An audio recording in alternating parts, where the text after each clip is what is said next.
तो आज की हमारी कहानी है हु विल प्ले विद मी, मेरे साथ कौन खेलेगा। तो आज की ये जो कहानी है, तो आज की कहानी के बारे में हम थोड़ा सा जान लेते हैं कि ये किसके बारे में है।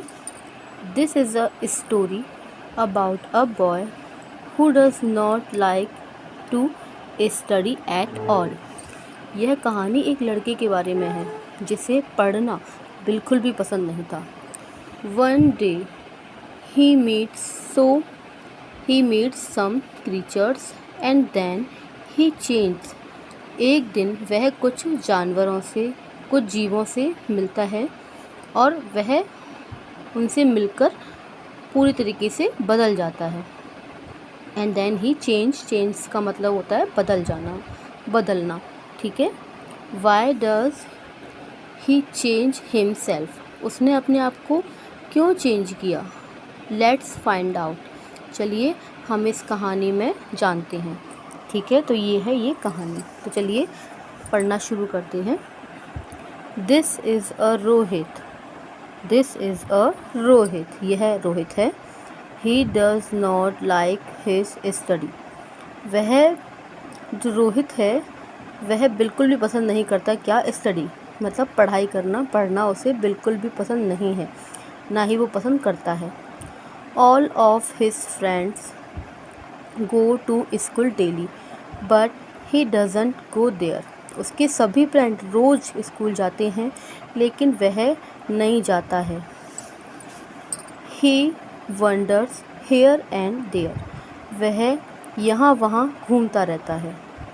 One day he goes to the garden near his house. एक दिन वह अपने घर के पास बने एक गार्डन में, एक बगीचे में जाता है। He finds no other children in the garden to play with. उसने देखा कि वहाँ पर कोई और बच्चा नहीं है जो उसके साथ वहाँ खेल सके। He sits on a bench. वह वहाँ पर एक ब्रेंच होती है उस पर बैठ जाता है। Under the big tree. जो ब्रेंच होती है वो एक बड़े से पेड़ के नीचे रखी होती है। आफ्टर सम टाइम, थोड़े समय बाद, ही नोटिस अ पिकॉक डांसिंग। थोड़े समय बाद वह देखता है, नोटिस करता मतलब देखता है, किसी चीज़ पर उसका ध्यान जाता है। किस पर जाता है? अ पिकॉक डांसिंग। एक पिकॉक होता है, एक मोर होता है जो क्या कर रहा होता है? डांस कर रहा होता है, ठीक है। Near the flower banks. फूलों की क्यारी के पास, ठीक है। Rohit walks to the peacock and says to him. Rohit जो है पिकॉक के पास जाता है एंड से टू हिम, और उनसे कहता है will you play with me? क्या तुम मेरे साथ खेलोगे? The peacock says I am busy. Peacock कहता है मैं बिज़ी हूँ।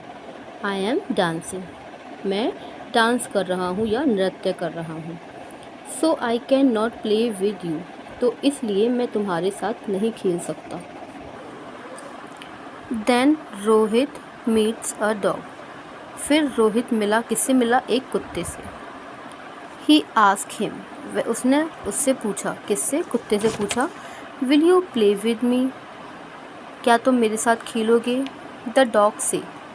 कुत्ते ने कहा आई एम बिज़ी। मैं बिज़ी हूँ, मैं व्यस्त हूँ।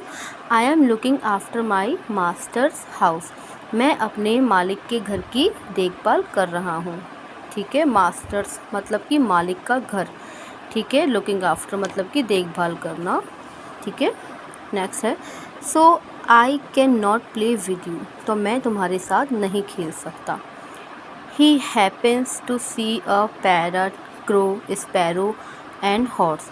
उसने अचानक से देखा एक पैरट को मतलब तोते को, एक कौवा को, एक गौरैया को और एक घोड़े को। He ask them the same question. उसने उन सभी से भी वही क्वेश्चन पूछा will you play with me? क्या तुम मेरे साथ खेलोगे? We are busy. हम व्यस्त हैं। We have many things to do. हमारे पास काफ़ी काम है करने के लिए, ठीक है। We can not play with you, they reply. हम हमारे साथ नहीं खेल सकते हैं। उन सभी ने रोहित को जवाब दिया। ठीक है। This has a great impact on Rohit. इन सभी चीज़ों का रोहित पर बहुत बड़ा असर पड़ा। ठीक है। ही से टू हिमसेल्फ, उसने अपने आप से कहा, all of them are busy, सभी लोग जो हैं व्यस्त हैं। दे आर डूइंग समथिंग, वह सभी कुछ ना कुछ कर रहे हैं। ठीक है। It is only I who is not working, यहाँ केवल मैं ही ऐसा हूँ जो कुछ भी नहीं कर रहा है। Now I will also do my work, अब मैं भी जो है अपना कार्य करूँगा। And keep my self busy, और अपने आप को व्यस्त रखूँगा। I will give up my laziness, अब मैं अपने आलस्य को क्या करूँगा, त्याग दूँगा।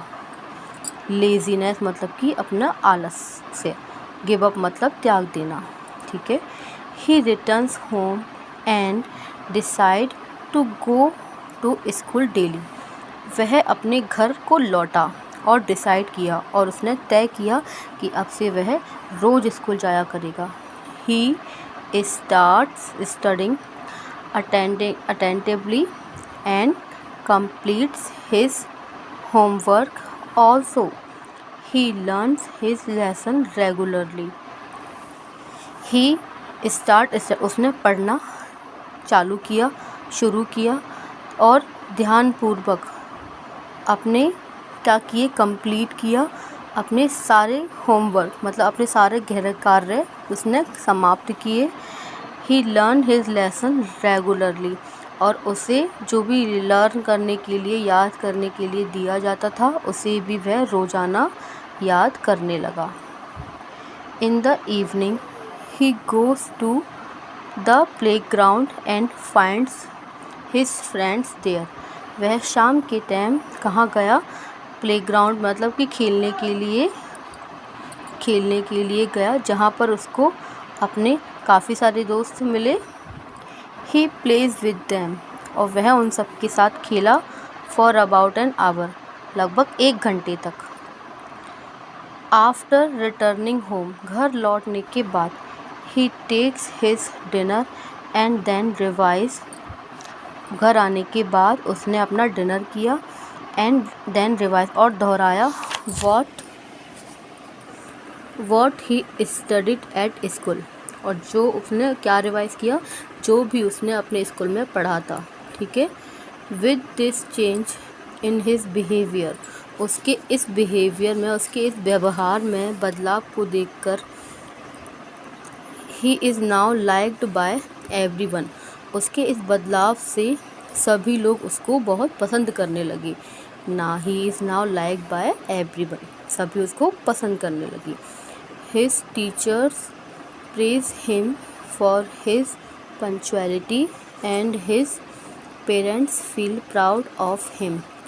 उसके टीचर्स, उसके अध्यापक जो हैं, अध्यापक उसकी बहुत प्रशंसा करने लगे, किस लिए, उसके समय पर अपना काम करने के लिए। ठीक है। And his parents feel proud of him, और उसके माता पिता को भी उस पर बहुत गर्व हुआ। तो यह थी हमारी आज की कहानी हु विल प्ले विद मी। तो इस कहानी से हमें क्या शिक्षा मिलती है कि हमें हमेशा अपने आप को अच्छी चीज़ों में, अच्छे कामों में व्यस्त रखना के समय पर पढ़ाई भी करनी चाहिए और खेलने के समय पर खेलना भी चाहिए। ठीक है। Thank you.